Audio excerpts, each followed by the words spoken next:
सहनावतु सहनौ भुनक्तु सह वीर्यं करवावहै तेजस्विनावधीतमस्तु मा विद्विषावहै।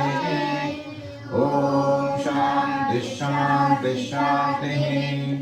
ॐ अज्ञानतिमिरान्धस्य ज्ञानाञ्जनशलाकया चक्षुरुन्मीलितं येन तस्मै श्रीगुरवे नमः। जय श्रीकृष्ण चैतन्य प्रभु नित्यानन्द श्री अद्वैत गदाधर श्रीवासादि गौरभक्तवृन्द। हरे कृष्णा कृष्णा कृष्णा हरे हरे, हरे राम राम राम हरे हरे। हरे कृष्णा।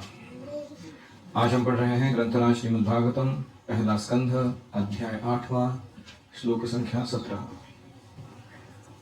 ओम नमो भगवते वासुदेवाय, ओम नमो भगवते वासुदेवाय, ओम नमो भगवते वासुदेवाय। नारायणं नमस्कृत्य नरं चैव नरोत्तमं देवीं सरस्वतीं व्यासं ततो जयमुदीरयेत्। नष्टप्रायेषु भद्रेषु नित्यं भागवत सेवया भगवतीरुत्तमश्लोके भक्तिर्भवति नैष्ठिकी। कृष्णाय वासुदेवाय देवकी नन्दनाय च नन्दगोपकुमाराय गोविन्दाय नमो नमः। ब्रह्मतेजोगिनिर्मुक्तैरात्मजैः सह कृष्णया प्रयाणाभिमुखं कृष्णम् इदमाह पृथा सते।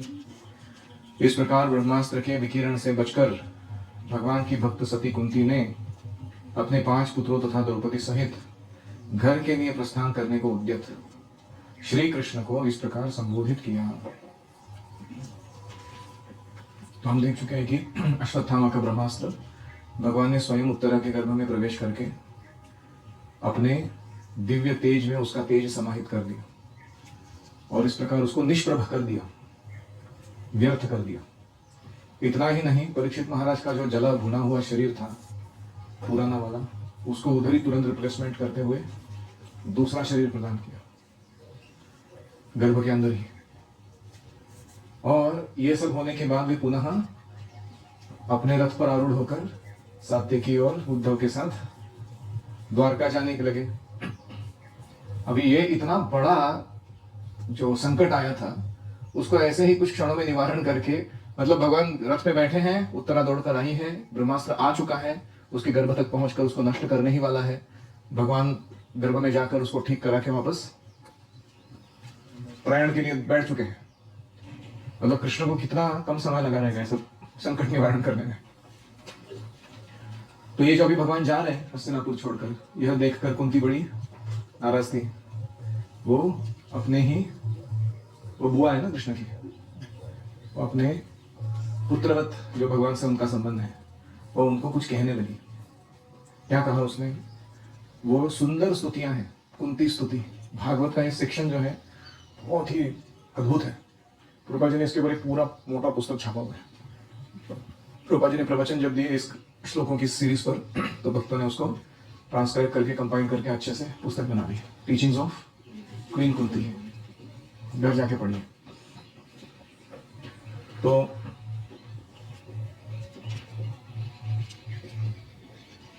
यहां कुंती का नाम है सती।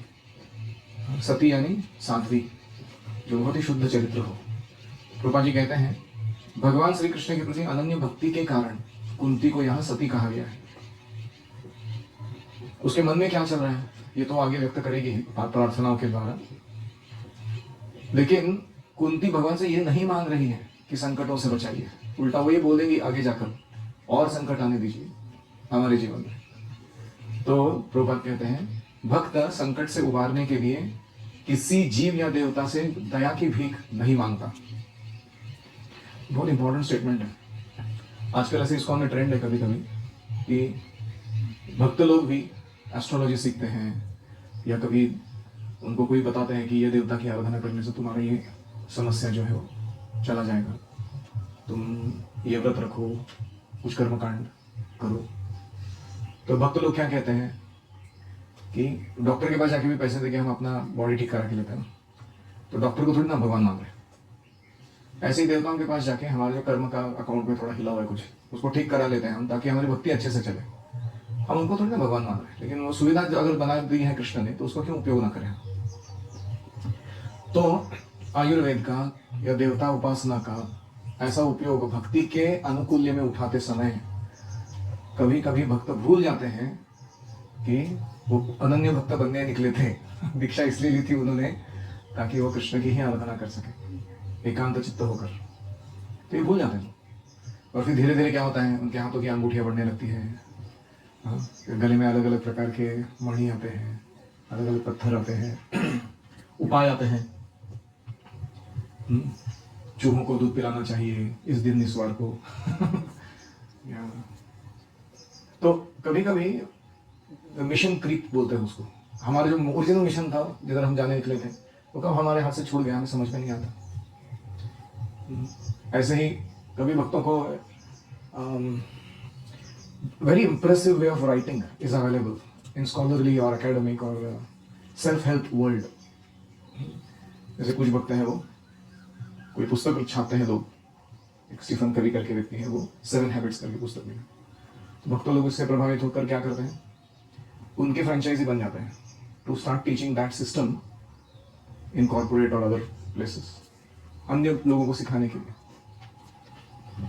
तो प्रोफेशन के रूप में मैं नहीं मानता कि वो गैर है, लेकिन कभी कभी वो कब भक्ति के हमारे तीव्रता को थोड़ा पानी डाल दिया उसने, वो हमें ही समझ में नहीं आता। कुछ वक्त है वो they start talking that language more than Bhagavatam अपने क्लासेस में। तो इस प्रकार हमें सावध रहना चाहिए कि संकट से उबारने के लिए, कोई समस्या का निवारण करने के लिए किसी भी जीव या देवता से दया की भीख या सुविधा की मांग हमें नहीं करनी चाहिए। हमें समस्या है, हमें कृष्ण के ही पास जाना चाहिए। अकाम सर्व कामो वा मोक्ष काम उदारधि तीव्रेण भक्ति योगेन यजेत पुरुषम। तो यही विशेषता पांडव कुल की है कि वो किसी के पास नहीं जाते थे अपने कार्य को संपन्न करने, अपनी दुविधाओं को दूर करने, केवल कृष्ण के पास जाते थे। कृष्ण के अतिरिक्त अन्य किसी को नहीं जानते थे, इसलिए भगवान भी सभी परिस्थितियों में उनकी सहायता करने के लिए उद्यत रहते थे, रेडी टू सर्व। तो भगवान का यह दिव्य स्वभाव है कि वो भक्त जब निर्भर होता है उनके ऊपर तो उसे पुरस्कृत करते हैं। इसीलिए मनुष्य को चाहिए कि कोई अपूर्ण जीवों या देवताओं से सहायता की याचना ना करे, भगवान कृष्ण से याचना करे, क्योंकि वो अपने भक्तों को बचाने में सक्षम है।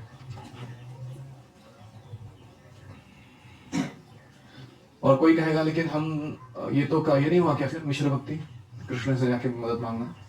तो ब्रह्मा जी कहते हैं नहीं, आइडियल है कि भक्त भगवान से कभी सहायता नहीं मांगे, लेकिन भगवान खुद ही अपनी इच्छा से उसकी मदद कर दे। लेकिन ये आइडियल नहीं मेंटेन हो सकता तो नो प्रॉब्लम, आपको कृष्ण के पास ही जाकर मांग लेना चाहिए। जैसे आपको भूख लगती है, आप क्या करते हैं? मम्मी के पास जाता हूँ, मम्मी भूख लगी। अभी मम्मी ये नहीं कहती कि तो क्या रेस्टोरेंट लिख के रखा है मेरे फोरहेड में, जब भूख लगती है तभी आता है, बाकी टाइम किधर रहता है? लेकिन वो देती है क्योंकि आप उसके बच्चे हो। ऐसे ही कृष्ण जो है वो ये नहीं कहते कि तुम अभी क्यों आए, जब जरूरत पड़े तो, बाकी टाइम कहाँ रहते तुम। वो भी हमारी इच्छा को यथा योग्य पूर्ण कर सकते हैं। तो इन शॉर्ट, हमें किसी भी जीव या देवता की तरफ अपने ध्यान को आकृष्ट करके अपने भौतिक सुविधा की प्राप्ति या दुविधा का निराकरण नहीं करने जाना चाहिए, हमें कृष्ण से वह मांगना चाहिए। कभी कभी कृष्ण ने ऐसा आयोजन किया होता है कि कोई विशिष्ट व्यक्ति के अंदर वो विभूति है कि वो हमारी भक्तिमय सेवा को पुरस्कृत कर सके। जैसे आपका मंदिर बना दिया आपने, आपको रोड चाहिए, अच्छा रोड बनाकर, तो कोई गवर्नमेंट ऑफिशियल है जो रोड सैंक्शंस करता है, तो उसके पास जाके हम अपना आवेदन पत्र रखते हैं, थोड़ा रोड बना दीजिए मंदिर के लिए। तो उसके समय उसको थोड़ा प्रसाद खिलाते हैं या जो भी उससे संबंध बताते हैं। तो इस भावना से नहीं कि वो अल्टीमेट है या सर्वे सर्वा है इस मामले में, इस भावना से क्योंकि उसको नियुक्त किया गया है उसका इंचार्ज करके, तो उसका अनुमोदन लेने जाते हैं। लेकिन हम निर्भर तो कृष्ण पर ही रहते हैं।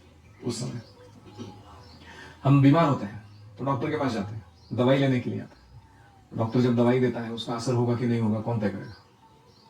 वो परमात्मा तय करेंगे हृदय में बैठे हुए। कुछ लोग दवाई खा के भी मर जाते हैं, कुछ लोग बिना दवाई लिए ठीक हो जाते हैं। क्या चल रहा है ये? मारे कृष्णा राखे के, राखे कृष्णा मारेंगे। तो इसीलिए हम जाते जरूर हैं डॉक्टर के पास, दवाई भी लेते हैं, लेकिन दवाई के लेते समय हम कृष्ण का स्मरण करते हैं, धन्वंतरी भगवान का स्मरण करते हैं। तो मेडिसिन का जो इफेक्ट है वो ना केवल शरीर को क्योर करने में जाता है, वो हमें कृष्ण का चेतना भी प्रदान करता है। तो अभी शुरू होती है कुंती महारानी की प्रार्थनाएं। कुंती उवाच नमस्ये पुरुषं त्वाद्यम् ईश्वरं प्रकृते परम् अलक्ष्यं सर्वभूतानां अंतर्बहिरवस्थितम्। श्रीमती कुंती ने कहा, दिस इज कॉल्ड संप्रार्थनात्मिका, ग्लोरीफाइंग द लॉर्ड। हे कृष्ण, मैं आपको नमस्कार करती हूँ क्योंकि आप ही आदि पुरुष हैं और इस भौतिक जगत के गुणों से निर्लिप्त रहते हैं। आप समस्त वस्तुओं के भीतर तथा बाहर स्थित रहते हैं, फिर भी सबों के लिए अदृश्य होते हैं। इंटरेस्टिंग है ना कृष्ण का कैरेक्टर। पहले वो कहते हैं कि आप आदि पुरुष हो, पुरुषम तु आद्यम, लेकिन भौतिक जगत के ब्रह्मांडों के परे स्थित हो और गुणों से निर्लिप्त हो। तो एक है ईश्वर हो, नियंता हो, और दूसरा प्रकृति है परम, प्रकृति के परे स्थित हो। और अंतर बहिर अवस्थितम, अंदर बाहर सब जगह अवस्थित होने के बावजूद अलक्ष्यम सर्वभूतानां, किसी को दिखते ही नहीं हो।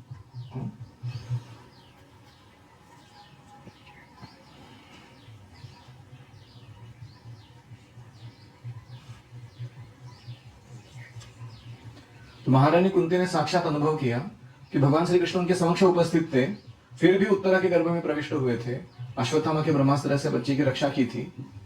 तो ये कृष्ण है कैसे? कुंती स्वयं असमंजस में थी कि कृष्ण सर्वव्यापी है कि स्थानीय है, एक जगह लोकलाइज है कि सब जगह फैले हुए, वो समझ में नहीं आ रहा था उसको। तो इसलिए वो जान सकती है कि ये दोनों भी है।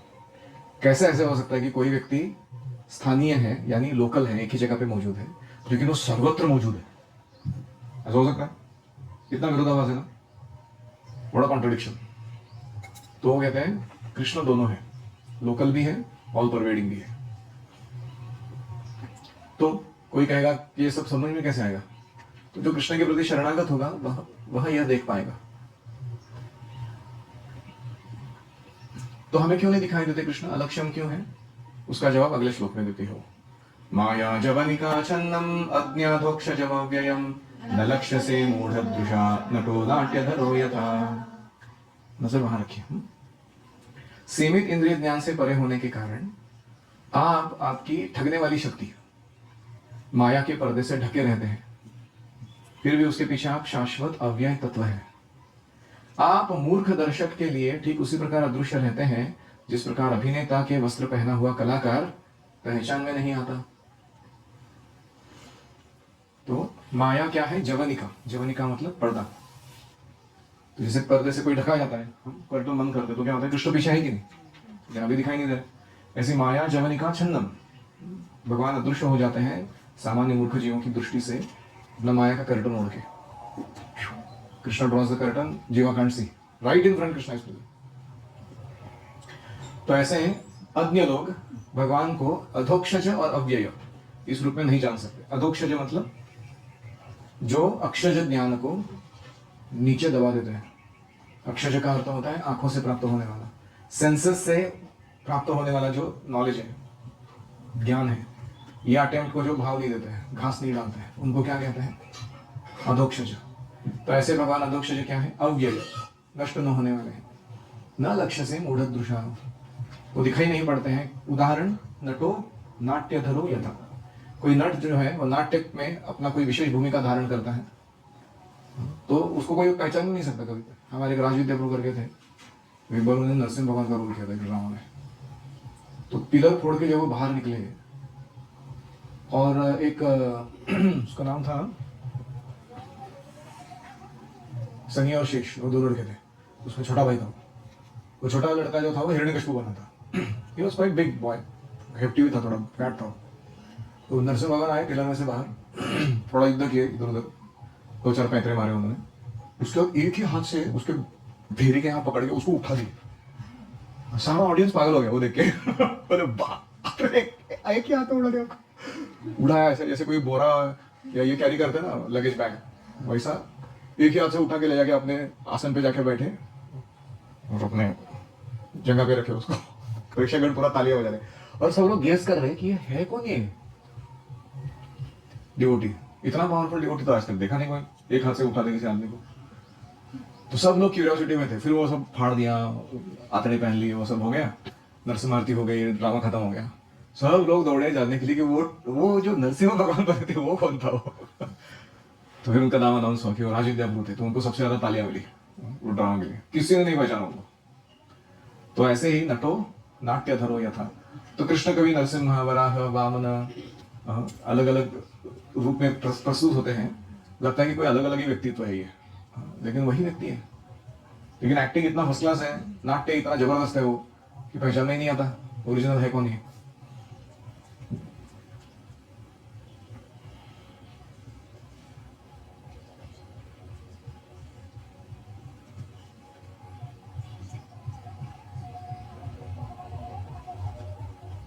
तो भगवान कितने इंटरेस्टिंग रूप से छुपाते हैं अपने आप को।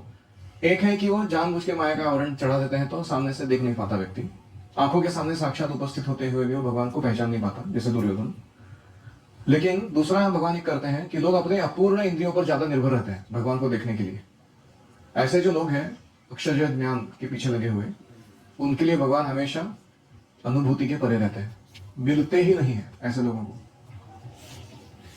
तो इसीलिए हमें इंद्रियों के या मन के द्वारा भगवान को पकड़ने का प्रयास बंद कर देना चाहिए। इंद्रिय, मन, बुद्धि इसके लिए परिपूर्ण नहीं है। हमें अपनी प्रेममयी सेवा के द्वारा भगवान को कैप्चर करने का प्रयास करना चाहिए। Don't try to see God, try to serve God in such a way that God would like to come and see you.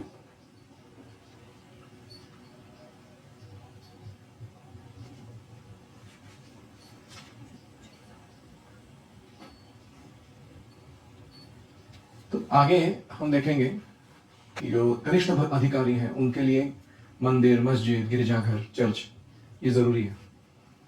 क्यों?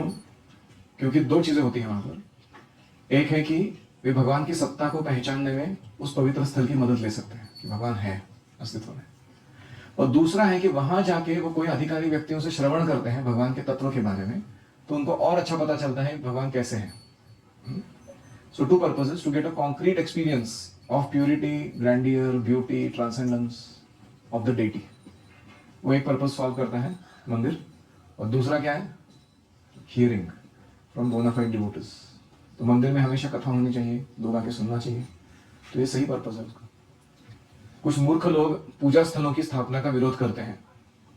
उन्हें लगता है कि ये सब न्यूफाइट्स के लिए, हम ज्ञानी हैं, हम इतने प्रगत हो चुके हैं कि हम सर्वत्र सर्वव्यापी भगवान को सब जगह दिख रहे हैं।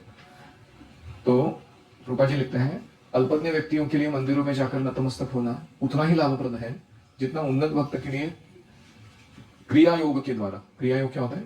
Deity worship, high class, in terms of factually experiencing the Lord in heart of every living entity। हर एक जीव के हृदय में डेटी देख रहे हो आप और उसकी सेवा कर रहे हो, ये इसको कहते हैं क्रिया योग। तो उन्नत भक्त ऐसे करते हैं, उनके लिए कोई भेद नहीं रहता कि सिर्फ डेटी मतलब मंदिर में है। वो देख सकते हैं कि हर एक जीव के हृदय में भगवान बैठे हैं और मैं इस प्रकार से उसकी सेवा कर सकता हूँ, इस प्रकार के उसके हृदय से भगवान की भी सेवा कर सकता हूँ। वो उनको क्लियरली दिखाई पड़ता है। तो ये दोनों में अंतर नहीं है। कनिष्ठ अधिकारी की अर्च विग्रह की सेवा और क्रिया योग के द्वारा बड़े ऊंचे स्तर पर जो भक्त है उसने की हुई अलग अलग प्रकार की भगवान का ध्यान या सेवा।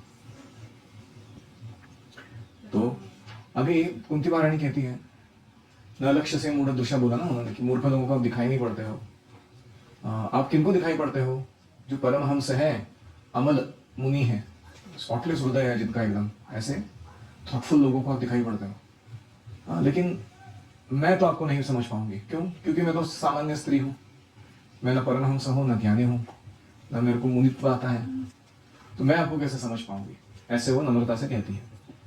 तथा परमहंसानां मुनीनां अमलात्मनां भक्ति योग विधानार्थं कथं पश्येमहि स्त्रियः।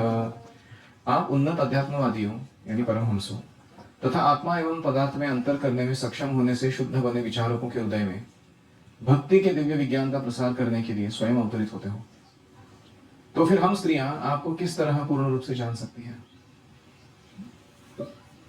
तो तथा मतलब इसके अतिरिक्त। किसके अतिरिक्त? पहले जो बोला गया था माया जवनिका छन्नम, कि आप माया का कर्टन ओढ़ देते हो और छुपे रहते हो, सामने हो लेकिन दिखाई नहीं देते हो भक्तों को। जैसे डेटी है, क्या हम कृष्ण देख पा रहे हैं? जब हम डेटी को देखते हैं तो हमारी चेतना जितनी भौतिक है उतना हम डेटी को मटेरियल रूप में देखते हैं, भौतिक। जितनी हमारी चेतना आध्यात्मिक है उतना हम देखते हैं कि ये साक्षात कृष्ण है जो हमारे साथ आदान प्रदान कर रहे हैं।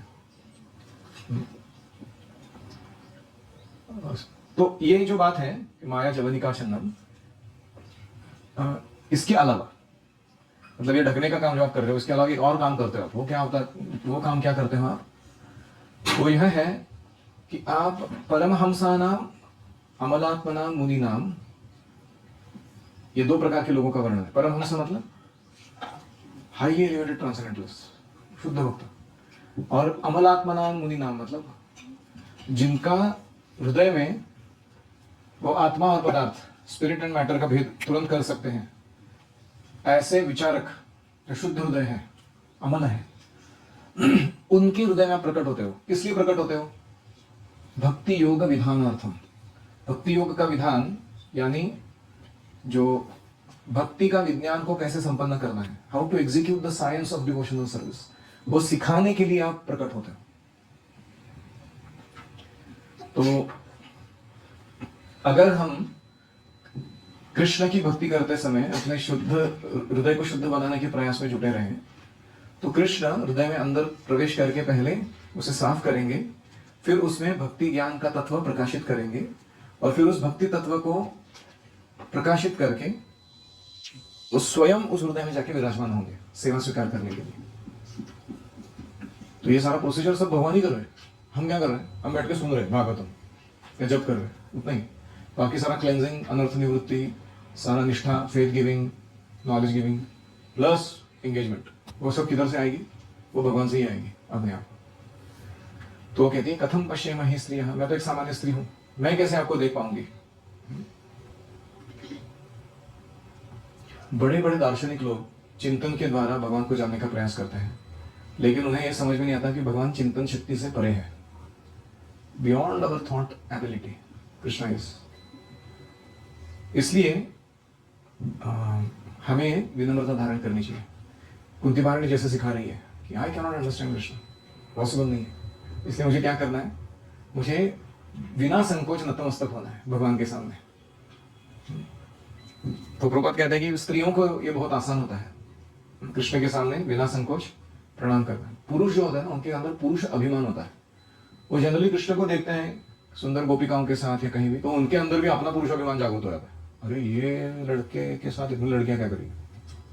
तो इनको बड़ा संकोच होता है कृष्ण को दंडवत डालने में, लेकिन स्त्रियों को ये प्रॉब्लम नहीं है। इसलिए स्त्रियां धार्मिक उत्सव के समय बड़ी संख्या में उपस्थित रहती है कहीं भी। प्रत्येक देश तथा धर्म के संप्रदाय में दिखता है कि स्त्रियों की रुचि पुरुषों से अधिक है अध्यात्म में। तो इस हिसाब से देखा जाए तो हु इज मोस्ट इंटेलिजेंट? स्त्रियां है कि नहीं? इंटेलिजेंस का डेफिनेशन क्या दिया था बुद्धि ज्ञानम असम्मोहम में? बुद्धि क्या है? बोल, बुद्धि का वो असम्मोह का था।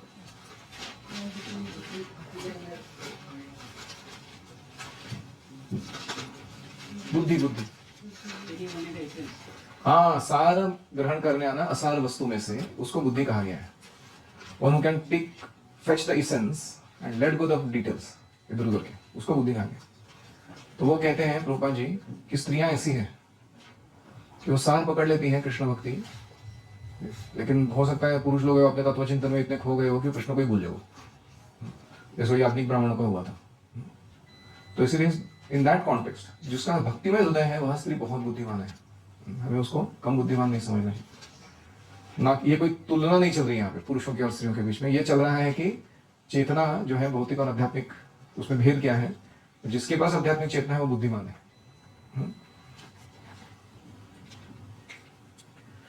भगवान की सत्ता की स्वीकृति करना सरलता से, निष्ठापूर्वक, यह धार्मिक दिखावा करने से ज्यादा प्रभावशाली है। हमारा प्रॉब्लम क्या है? हम धार्मिक दिखावा बहुत करते हैं, स्पेशली गुरुकुली boys. Shaven head, first class dress, उपवीत, Vedic recitations, whatever you can create as big bombastic presentation पूरा एकदम। लेकिन साथ साथ ये भी हमें करना चाहिए कि हृदय में कृष्ण की सत्ता को स्वीकार करना चाहिए, उसमें सरलता रखनी चाहिए हमारे व्यवहार में, और खास करके निष्ठापूर्वक करना चाहिए भक्ति के कामों को। ये ज्यादा महत्वपूर्ण है। हो सकता है कभी हमको 4 मंत्र कम आ जाए, फिर भी तुम्हारा टीचर तुमको सर्टिफिकेट दे देगा, अगर वो क्या देखते हैं, सरलता है, निष्ठा है और भगवान की सत्ता को मानता है व्यक्ति। दैट इज एक्चुअल भक्ति शास्त्री ऐसा व्यक्ति।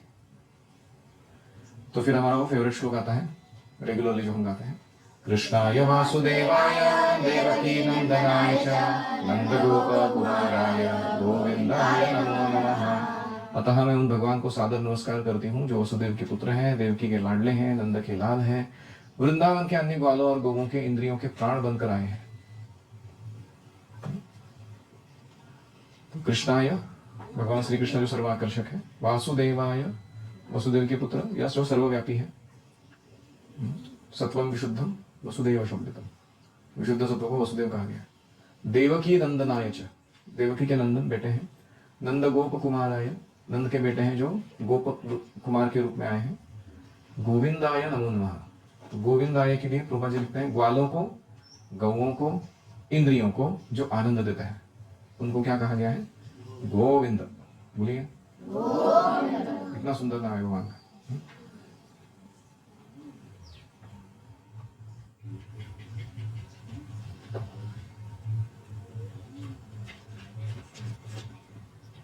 तो प्रभुपाद जी कुंती महारानी के मन में कौन कौन सी लीलाओं को स्मरण करते हुए ये एक एक नाम भगवान का ले रही है उसका तात्पर्य देते हैं। It's like you get an entrance into Kunti महारानीज माइंड थ्रू प्रभुपाद वो क्या सोच रही है। प्रभुपाद कहते हैं भौतिक संपदा द्वारा प्राप्त न किए जाने वाले भगवान भक्तों पर कृपा दिखाने के लिए आसुरों का शमन करते हैं और इसलिए पृथ्वी पर अवतार लेते हैं। कुंती सभी अन्य अवतारों की अपेक्षा भगवान श्री कृष्ण के अवतरण की विशेष पूजा करती है। कृष्ण क्यों इतना स्पेशल है? क्योंकि इस अवतार में कृष्ण या भगवान स्वयं सरलता से प्राप्त किए जा सकते हैं। राम अवतार में क्या हुआ था, बचपन से ही राम जी राजा थे, उनका एक्सेस कम हो गया ना फिर कॉमन पब्लिक से, राजा के पुत्र बनने के कारण। कृष्ण अवतार में राजा का पुत्र होने के बावजूद भी कृष्ण ने क्या किया, वसुदेव देवकी को त्याग कर, वो जो राजा माता पिता थे, वो कहीं एक गांव में चले गए जहां यशोदा माई की गोद में पले बड़े। He increased his accessibility to common public. तो कृष्णाय that avatar is very special, अवतरण is very special.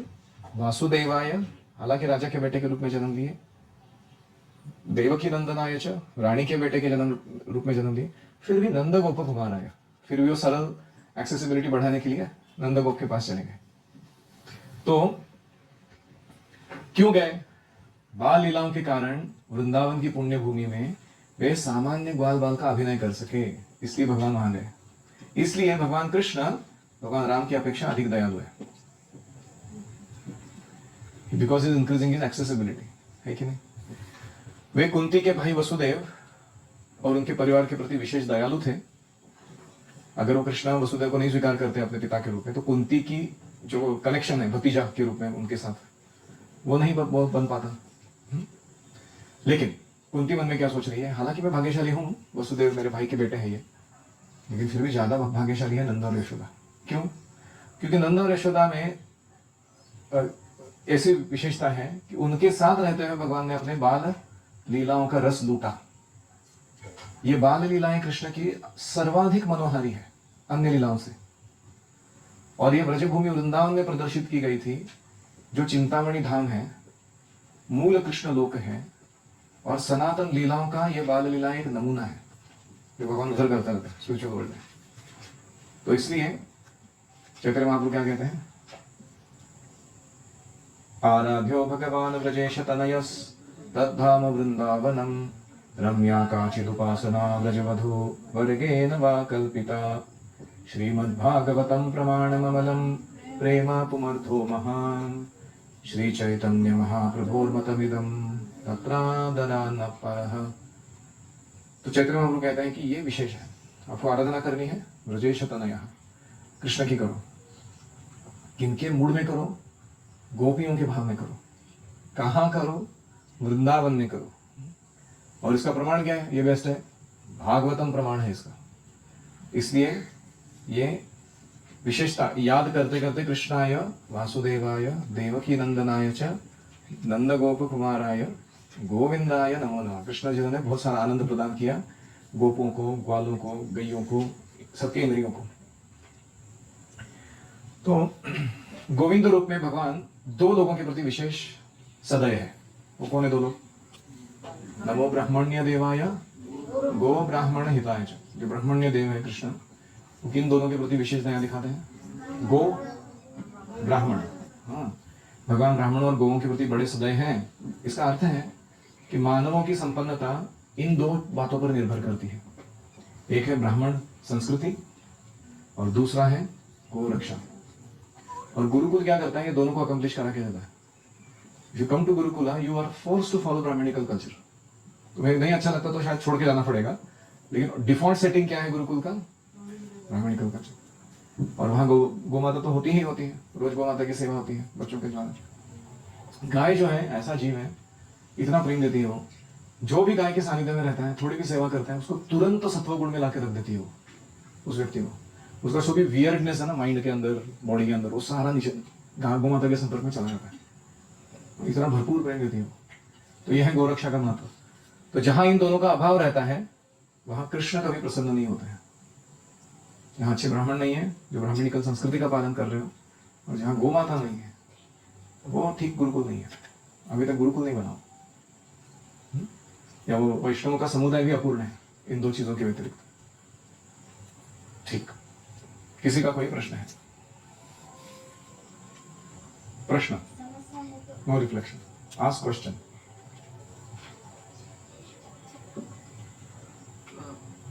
भागवतम से, महाभारत से संदर्भ दिए जाते हैं कि अर्जुन भी पाशुपतास्त्र के लिए शिव जी के पास गए, या दुर्गा देवी की पूजा गोपियों ने की, तो किस प्रकार? तो इसका उत्तर दे चुके हैं हम कि कृष्ण की सेवा की अनुकूलता के लिए आप कर सकते हो ये चीजें, लेकिन कृष्ण की सेवा या कृष्ण का स्मरण उसमें भूल नहीं सकते हो। अर्जुन क्यों गए पाशुपतास्त्र मांगने के लिए? क्योंकि व्यासदेव ने कहा अज्ञातवास में ये काम करो। और गोपियों ने क्यों कहते हैं कि आराधना की? कोई व्यक्तिगत मांग नहीं थी, मतलब भौतिक चीज की, कृष्ण को प्राप्त करने के लिए। तो ये अच्छा है, ये डिमांड के लिए हम जा सकते हो। जैसे हम धवलेश्वर महादेव के पास जाते हैं, हम क्या मांगते हैं? शुद्ध भक्ति मांगते हैं, कृष्ण की भक्ति में जो भी अड़सर है वो दूर हो जाए। और कोई?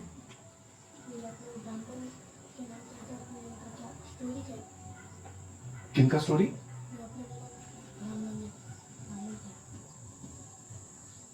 नहीं ना, गो ब्राह्मण हिताय च, वो नहीं, गो ब्राह्मण पत्नी है। अच्छा, यज्ञ पत्नी है। ओके ओके, वो स्टोरी क्या है? वो स्टोरी है कि यज्ञ करने वाले कोई ब्राह्मण थे, कंस के द्वारा प्रेरित थे कोई यज्ञ करने के लिए, और उनके पास बहुत सारी साधन सामग्री थी यज्ञ के लिए। तो कृष्ण बलराम और उनकी ग्वालें पास के जंगल में गोचारण लीला कर रहे थे, खेलकूद कर रहे थे। उनको भूख लग गई, तो कृष्ण ने कहा ग्वालों से कि जाके उन ब्राह्मणों से जो पास में ही बैठे हैं थोड़ा भिक्षा मांग के आओ। मेरे नाम से नहीं मांगना, बलराम जी के नाम से मांगो। तो वो गए मांगने के लिए, तो वो ब्राह्मणों ने उनको धुतकार दिया, हट, कुछ नहीं मिलेगा यहाँ से। एक तो वो कंस से डर रहे थे, और दूसरा वो कृष्ण और बलराम की जो सर्वोत्तम स्थिति है उसको जान नहीं पा रहे थे। तो जब वो वाले वापस आए, कृष्ण ने कहा क्या हो गया? कुछ दिया ही नहीं उन्होंने। तो कृष्ण ने कहा नहीं नहीं, भिक्षा मांगने वाले को कभी भी ऐसे मूडी नहीं होना चाहिए। कभी भिक्षा देंगे लोग, कभी नहीं देंगे, थोड़ी तुमको ऐसे हतोत्साहित होना है। अभी अब की बार जाओ उनकी पत्नियों से मांगो, वो मेरी भक्त हैं, वो देंगी।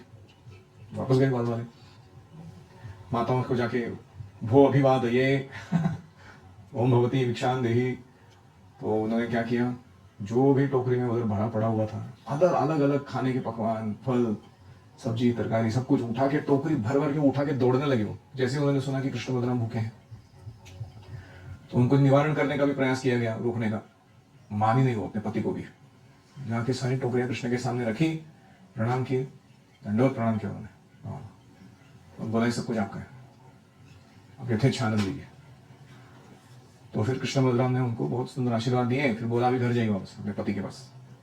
तो बोले ऐसे कैसे वापस जाएं, वो तो हमको घर में नहीं लेंगे अभी। बोले सब मर्यादा का उल्लंघन करके आए इधर। कृष्ण ने बोला ऐसा कुछ नहीं होगा, आपके पति भूल जाएंगे कि आपने मर्यादा उल्लंघन किया था और वे आपके साथ पूर्ववत व्यवहार करेंगे। इतना ही नहीं, वो खुद पश्चाताप करेंगे और भक्त बनेंगे आपके, मेरे नहीं। तो फिर वापस गए तो देखा ऐसे ही हुआ। उनके पति अपने आप को कोस रहे थे, बोले क्या मूर्ख लोग हैं हम लोग, इतना वेद पढ़ा हमने, इतना यज्ञ कर्म कांड ये वो सब सीखा, स्वयं साक्षात परम सत्य सामने से आके मांग रहा है कुछ और हम उसको फिलोसॉफी सुना रहे हैं अपना फालतू। धिक्कार है हमारे उच्च जीवन पर, धिक्कार है हमारे कुल पर, धिक्कार है हमारे ज्ञान पर। धिक धिक वाला बहुत लंबा श्लोक आते हुए सारे ब्राह्मण। तो ये वो कथा है यज्ञ ब्राह्मणों की।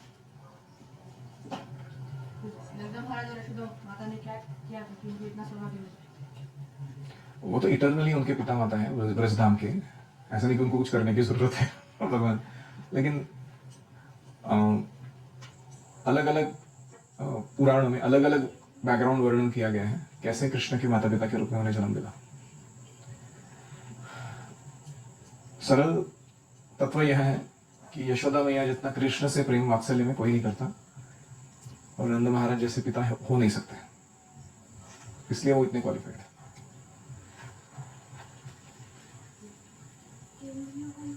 लाउडली इंद्रिय, सेंसेस, हैंड्स, वॉइस, लेग्स, ये सब senses, eyes, nose, ear, skin, tongue, ये सब क्या है सेंसेस। न्योछावर मतलब to completely throw away oneself at someone's feet, surrender. थोड़ी हिंदी हेवी हो रही है ना, ये मैं उधर का पढ़ रहा हूँ, प्रभुपाद जी ने लिखा है वो, इसलिए कभी कभी वो साहित्यिक हिंदी हो जाती है। और कोई ऐसा होता है क्या कि अगर भगवान ने राम जी के रूप में अवतार लिया तो नंद महाराज और सीता माता वही उनके माता पिता अलग? हाँ, दशरथ महाराज और कौशल्या ये नंद महाराज के विस्तार रूप है अयोध्या धाम में। सीता माता ये राधा रानी का विस्तार रूप है अयोध्या धाम में। तो भक्तों को भी कितना देखो, भगवान तो अपनी लीलाएं कर रहे हैं अलग अलग रूपों में, उनके साथ उन रूपों के साथ उन प्रकार के रसों का आस्वादन करने मिलता है। How unlimited is the exchange of love and enjoyment of रसा इवन फॉर डिवोटीज। हम यहाँ एक रिलेशनशिप बना ले तो उसको भी टिका पाए और उससे कुछ आनंद प्राप्त कर ले तो बहुत, हम सोचते कि बहुत कुछ कर लिया। तो कृष्ण तो इतने अनगिनत ऑप्शंस देते हैं।